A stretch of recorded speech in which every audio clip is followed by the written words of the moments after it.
Okay, in this video and the next one if we need to, we're going to fill out the spreadsheet and I'll talk you through each step of the way. So the first thing is to put in some of the assumptions that were spelled out in the PowerPoint. So I'm going to do that up here with this row of the market rent. This is the assumptions basically of the market rents across the next 5 years. So we're told in the slides in the PowerPoint that this next year is $18.50, and that's going to increase by 50 cents a year. So I'm just going to put in 50 cents plus the previous year, and I can copy and paste that across. Control C to copy, Control V to paste, and I've got my market rents. And then down here in this section here, I'm going to put in the rents that are going to be applicable to each of those tenants for those years. So Xantham is going to expire at the end of year 1, and they're going to pick up the market rate in year 2 when they sign a new lease. That's the assumption, is that they're going to have a new lease. And so what I'm going to do is refer to the market rate for the time that they sign that lease, and they're going to sign a new lease for $19. Now their lease is going to stay at $19. It's a flat lease, and so I'm going to continue that for the next few years. I'm going to get rid of the bold, but I am going to put a little color here to indicate that this lease it's changing at that time. It's something special is happening at that time. For Ypsilanti, we're told that their lease is going to expire at the end of year 3.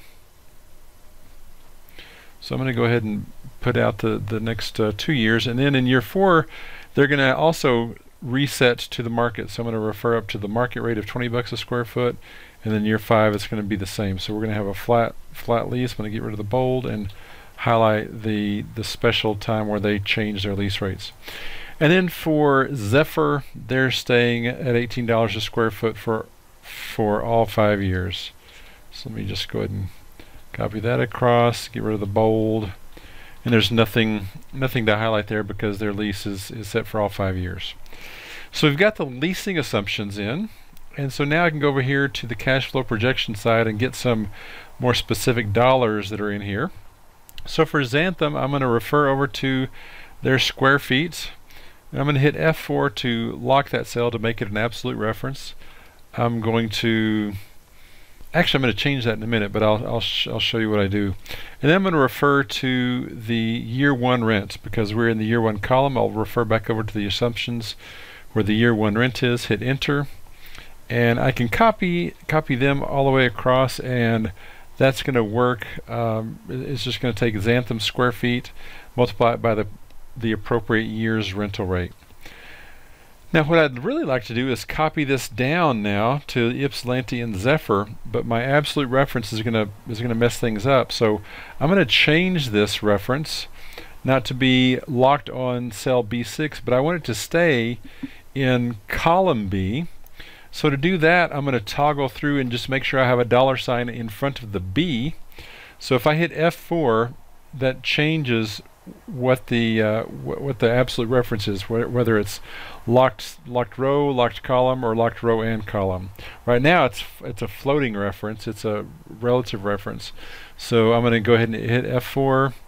Right now it's locked in that cell. I'm going to hit F4 once more. It's locked on the row, and I want to lock it on the column, so I'm going to hit F4 one more time, and that changes it to $B and then 6. So let me copy that now across and make sure all my results stay the same, and they do. And now I'm going to copy that down 2 rows. So I'm going to hit copy, and I'm going to do a paste special and do formula only, so I can keep my formatting. And there, let's just double check. Let's pick one of these and just double check that it's working right. Zephyr's rental income in year 4 is indeed the 12,500 square feet times the 18 bucks a square foot. So the formulas are working right. Now I need to just add that stuff up for my gross potential gross income, the PGI, and I've got those numbers across the board. Okay, now we're told that the vacancy and collection loss is going to be 5%. So what I'm going to do is just take a negative, refer to that cell. I'm going to hit F4 to lock it because that's absolute all the way across the board. And then I'm going to multiply it times the potential gross income. So that's what we're doing with our Vacancy loss, we're going to multiply that times the potential gross income. I'm going to multiply that all the way across, or copy that all the way across. And then if I take the sum of these two cells, I will have my effective gross income. So if I just highlight that whole area, copy that all the way across with a Control-C and a Control-V to paste, I've got my effective gross income all settled. Okay, we're given a few other things with income. We've got some rooftop income. I'm going to refer over here to the rooftop lease and the storage lease. And both of those are not changing over time, so I can do a couple of things. I could go back in here and hit F4 to make that an absolute reference once more. Or I could also make this cell refer to the previous year. So that way it's not going to change. So either way, I'm going to have the same rental or the same other income all the way across. And if these cells change, then that's going to flow through to my spreadsheet. And that's the whole purpose, the whole idea of these spreadsheets, is that when these particular cells change, it flows through to everything that we're doing. So if I change that to 10,000 a year, that flows through to my calculations.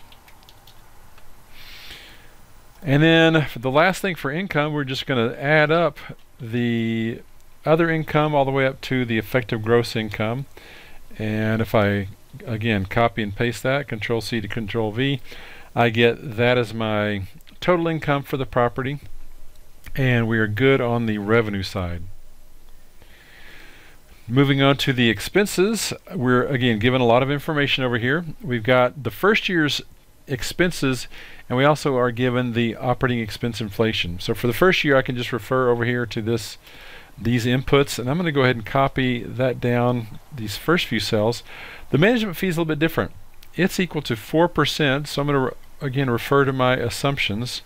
It's 4% of the total income, so I'm going to refer to that cell. And by the way, I should go ahead and lock F4 that B27 cell, the input assumption. And now I can copy this particular cell across. And actually, why don't I go ahead and do that? Because this is not going to be the same as some of the other expenses. For property taxes and the other three expenses below it, we're told that that's going to grow at an expense inflation rate of 2.5%. So what I can do is refer to the previous cell, multiply it times 1 plus the inflation rate of 2.5%. I'm going to hit the F4 key to lock that in, and I do indeed get the 2.5% growth right there, and I can copy that down to each of these cells, and it's growing at the appropriate rate, 2.5%. If I copy that now all the way across, I've got my expenses inflating over time, and so everything looks good. The one different one here is the management fee, and again, that's just 4% of total income. My total expenses are going to simply be the sum of all the expenses, and once I get that, I can copy that all the way across, and I've got my expenses. NOI is just going to be the difference between income and expenses. Again, I can copy that across for all 5 years, and I've now got my income statement. Looks like we're going to be able to do this in one brief video. Alright, the capital expenditures, I say that, now it's going to get a little bit more complicated. The CapEx, we got actually three different categories. One is the property improvements, and then the others are TIs and leasing commissions. So the property improvements, we're told over here that we've got nothing in year 1, we're not going to have anything in year 2, 45,000 in year 3, etc. So I've already kind of put in the information that we want, so I'm just going to basically refer to each of those annual cells, and I get that over here in my yearly pro forma. The TIs are a little bit different. We're told that it's $8 a square foot in this cell, and now we need to look and see when leasing activity is happening, and that's actually going to happen in these two cells, or these two columns, these 2 years with those 2 leases. Xantham is going to have a new lease in place in year 2. Ypsilanti is going to have a new lease in place in year 4. So that's the time that these TIs are going to kick in. So here's what I'm going to do. I'm going to refer to the dollars per square foot of 8. I'm going to multiply that times the square feet for Xantham, which is 7,500, and that's it. $60,000 in that year.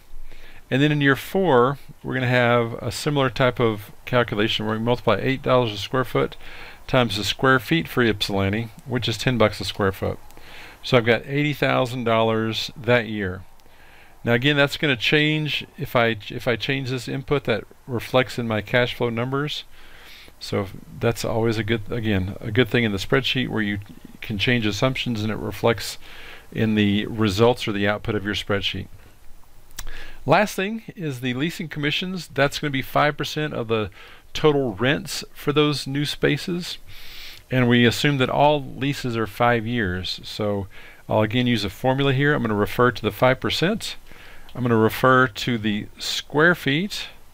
I'm going to refer to the new rental rate. So that would be 5% of 1 year's rent. Of course, 1 year's rent is going to be the square feet times the rent per square foot. But you pay commissions on the first 5 years of the lease. So I need to do this one other step, multiply it times 5. And so that will be the commission on all 5 years of rental payments. And then for Ypsilanti, I'll do the same thing. I'm going to refer to 5% times the Ypsilanti square feet times the Ypsilanti rental rate times 5 for 5 years. And so that is the leasing commissions. And so to get my total capital, I'm just going to sum these 3 items. So I've got some actual capital expenditures just in years 2, 3, and 4. My property cash flow is going to be the difference between the net operating income and the CapEx. So I'll copy and paste that formula all the way across. And so this is my property cash flow. We're now down to the last step here. We're going to do the disposition. So my gross sales price is going to be equal to the year 5 income, and we're told specifically, this is not kind of the normal way of doing things, but we're told specifically down here in the bottom left that the disposition is based on year 5's NOI at a cap rate of 7.25. So we're going to take year 5's NOI, which is right here, the 406,077. I'm going to divide that by the exit cap rate of 7.25, and so I get gross proceeds of a little bit over $5.6 million. I'm told that I've got legal costs of 50 grand, so I'm going to put a little negative there and refer to the sale, so that shows that that's a cost.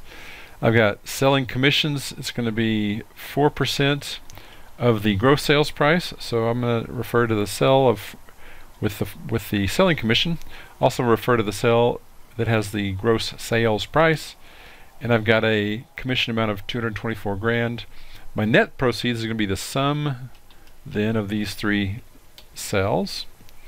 So we're going to sell it and walk away with 5.3 million. Last thing is my unleveraged cash flows. I can again create a little formula here and just add up all of this stuff.